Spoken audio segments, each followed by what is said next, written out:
Assalamualaikum warahmatullahi wabarakatuh. Perkenalkan nama saya Naila Aulia Herewati dari kelas MJ204. Di sini saya akan membahas tentang OJK dukung peningkatan peran sektor jasa keuangan selama 2022 dan perkuat daya tahan serta integritas pada tahun 2023.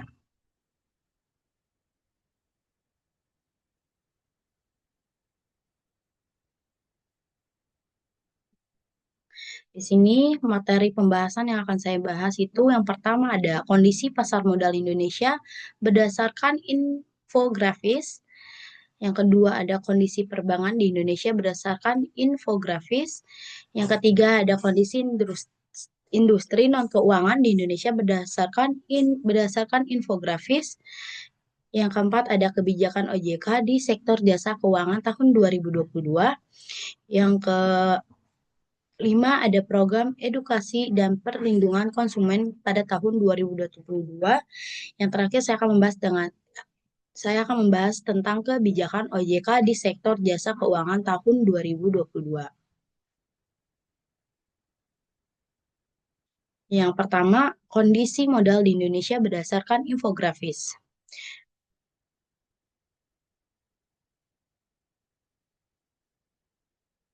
Infografis tentang kondisi pasar modal di Indonesia melalui beberapa sumber sebagai berikut. Yang pertama, Otoritas Jasa Keuangan atau OJK yang menyediakan statistik pasar modal Indonesia yang diterbitkan secara mingguan dan bulanan. Yang kedua ada IDX Channel memiliki infografis tentang bagaimana era digitalisasi mempengaruhi transaksi saham di Indonesia. Yang ketiga, Republika juga memiliki infografis mengenai pasar modal yang berhasil menghimpun sampai 100 triliun dari penawaran umum.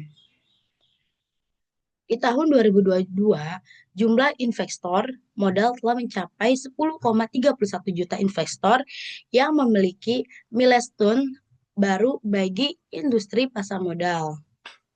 Dukungan kemudahan masyarakat mengakses instrumen pasar modal dan perluasan kanal distribusi terutama secara digital mendukung lonjakan pertumbuhan investor sebesar 37,68% YoY. Imens baru tercatat sebanyak 71 immension yang merupakan rekor tertinggi jumlah immension baru. Yang kedua ada kondisi perbankan di Indonesia berdasarkan infografis, kredit perbankan, dana pihak ketiga, dan rasio kinerjanya. Berdasarkan infografis dari Otoritas Jasa Keuangan atau OJK dan Perhimpunan Bank Nasional, kondisi perbankan di Indonesia mencakup beberapa aspek utama. Yang pertama, kredit perbankan, yaitu pertumbuhan kredit perbankan mengalami perlambatan per September 2023. Kredit tumbuh 8,96% YoY, lebih rendah dibandingkan akhir tahun sebelumnya yang mencapai 11,35%.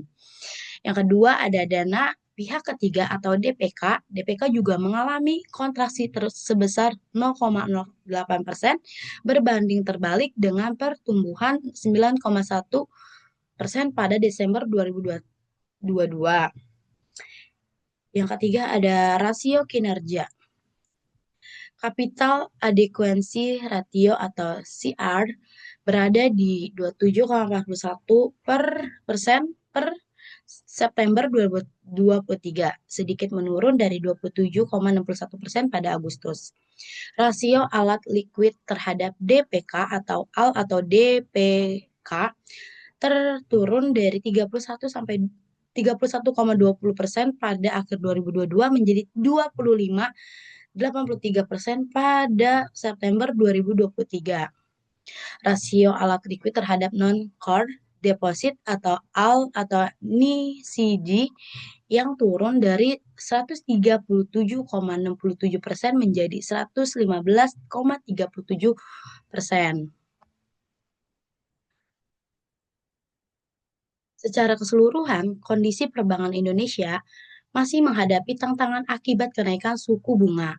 perlambatan ekonomi di global, dan melemahnya harga komoditas yang berdampak pada penurunan eksplanasi kredit dan penghimpunan dana kredit perbankan bulan November tahun 2022 tumbuh menjadi 11,16% YoY dengan nominal kredit secara MTM naik sebesar 13,96 triliun menjadi 6,347 triliun.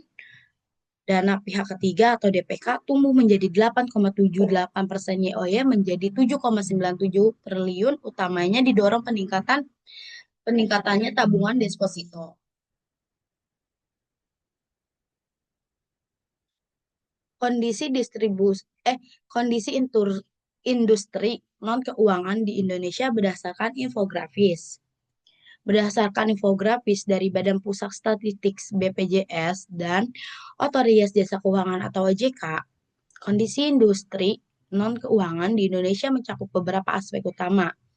Industri manufaktur, sektor ini masih menjadi kontribusi utama terhadap BPD dengan pertumbuhan yang bervariasi bergantungan pada sektor seperti otomotif, tekstil, dan makanan minuman.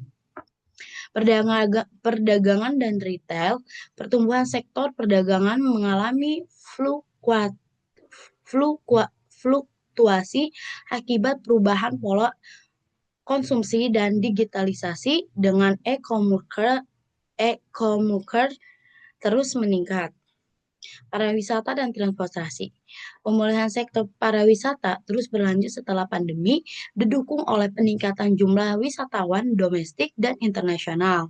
Yang terakhir itu adalah pertanian dan perkebunan. Sektor ini tetap menjadi tulang punggung ekonomi, terutama dalam ekspor seperti komoditas kelapa, sawit, dan karet.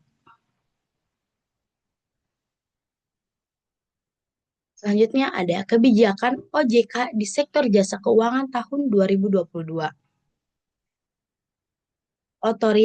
Otoritas Jasa Keuangan atau OJK menetapkan 8 kebijakan strategi di sektor jasa keuangan tahun 2022 untuk menjaga momentum pemulihan ekonomi di Indonesia.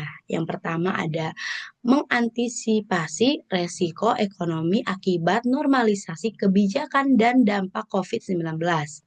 Yang kedua, mendorong transformasi ekonomi hijau dan mitigasi resiko perubahan iklim. Yang ketiga, mempercepat digitalisasi ekonomi di sektor jasa keuangan. Yang keempat, meningkatkan inklusi keuangan dan perlindungan konsumen. Yang kelima, mendukung pertumbuhan ekonomi nasional melalui penguatan sektor keuangan syariah. Yang keenam, mengubah pendekatan pengawasan dari metode tradisional ke sistem berbasis teknologi informasi. Yang ketujuh, mempercepat renovasi pengawasan industri keuangan non-bank atau IKNB. Yang kedelapan, pengembangan organisasi OJK yang lebih akuntabel dan efisien. Kebijakan ini bertujuan untuk memperkuat stabilitas sektor keuangan dan mendukung pemulihan ekonomi nasional.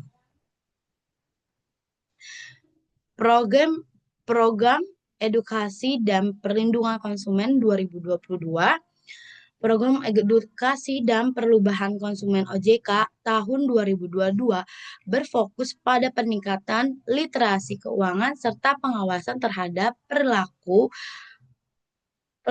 usaha jasa keuangan. OJK memiliki kewenangan yang melakukan tindakan pencegahan terhadap permasalahan konsumen, memulai edukasi dan informasi terkait sektor jasa keuangan. Pendekatan ini penting karena masih banyak kasus pelanggaran hak konsumen di industri keuangan. Dengan edukasi yang lebih luas, masyarakat dapat memahami produk keuangan dan menghindari resiko penipuan atau penyalahgunaan lainnya. Selain itu, pengawasan terhadap pelaku usaha jasa keuangan juga diperkuat untuk memastikan kepatuhan terhadap regulasi perlindungan konsumen secara keseluruhan. Program ini merupakan langkah positif yang meningkatkan transparansi dan kepercayaan masyarakat terhadap sektor jasa keuangan. Namun tantangan ini seperti rendahnya literasi keuangan di beberapa kelompok masyarakat masih perlu diatasi dengan pendekatan lebih inklusif dan berbasis teknologi. Selanjutnya, kebijakan OJK di sektor jasa keuangan tahun 2022 itu, kebijakan OJK tahun 2022 menunjukkan respons yang adaptif terhadap tantangan ekonomi global dan domestik. Fokus pada digitalisasi dan inflasi keuangan sangat relevan meningkatkan tren teknologi yang semakin berkembang. Namun, tantangan utama tetap ada, seperti perlunya pengawasan lebih ketat terhadap industri keuangan digital dan peningkatan literasi keuangan masyarakat. Selain itu, kebijakan ekonomi hijau merupakan langkah positif dalam mendukung berkelanjutannya. Tetapi implementasi di sektor jasa keuangan masih perlu diperkuat dengan regulasi yang sangat jelas. Secara keseluruhan, kebijakan ini memberikan arah yang baik bagi stabilitas sektor keuangan. Tetapi efektivitasnya bergantung pada eksekusi dan sinergi dengan berbagai pemangku kepentingan.